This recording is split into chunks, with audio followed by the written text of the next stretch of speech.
Bulls fans, how you doing? Welcome to another sports chat from the Zebra Lounge here with the Chi-Town Daily News Sports Team. I'm Mike McGuire here with Mike DePilla and Andrew Seidler. And people, it's time to talk about the Bulls draft. What an interesting draft it was. There was a lot of wheeling and dealing all through the draft. The Bulls ended up with Tyrus Thomas and Victor Khryapa from Portland, and then they got Sefolosha or something like that. What happened? I thought this was going to go really well with them at 2 and 16. I can't even pronounce our draft picks. Unfortunately, no Joe Smith in this. No. But that's international game. That's what's happening. Guess so. So I think we need to get Harry in here to help pronounce the names. How about it? That would be interesting. Backwards, that's Black Ashoka. But they get Sefolosha, the Swiss guy. What do we know about him, Andrew? He grows marijuana in his backyard. He's got the cornrows. Good. He's long, about 6'7". You know, pretty lean frame. Seems like every guy in this draft is that way. Yeah, no kidding. A lot of similar players. Good defensive player. You know, he's I don't know, maybe 21. Has played professionally in Europe, so it's gonna be a tough transition for him. Yeah. But they look at him as a guy who can come in and be a really solid defender at the 2 or 3. But Ronnie Brewer, you know, seems like he would have been there. He was there. And that would have been, that's the one that I really would have liked. I didn't think he'd be available. You know, trading up a few spots, I could have gotten him. And what about just keeping Carney or something?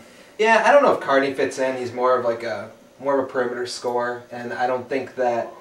I mean, I think he's a great player, and he could really pan out, but I just don't think that they were looking for scoring on the perimeter this year. Which to me is kind of insane, because they could really use some. I mean, again, the 24-second clock's ticking down. The Bulls have one option, and that's Ben Gordon throwing up a punt over somebody twice his size most of the time. Yeah. So I would have liked to seen somebody with a little bit more refined game than either the guys they got at the 2 and 16. And to be fair, you've still got free agency. I mean, yeah, and then they still got a lot of room under the cap too. Yeah. I mean, they're really running the franchise well in a position to do some damage. I'm anticipating this is as much excitement as there will be this offseason. They'll sign some guys, but they'll be of the Joel Prisbilla nature. Who, the vanilla gorilla. I have never. I mean, this guy picked couldn't have a better season to be a free agent because he is all the rage. Joel Prisbilla and his 6 points and 5 rebounds. And what's his name? And he Nazar, played like 5 minutes and he was out for the season. And you got Nazar Mohammed, who's like, I mean, these guys are getting talked up because that's all. You had Slim Pickens and front line. And the really draft was the same way this. You kind of hit it on the head too. I mean,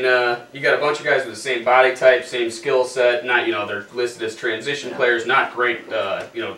Half court offensive players, not great perimeter players. So you really don't have a lot to pick from, especially once you get past the first few picks in the draft.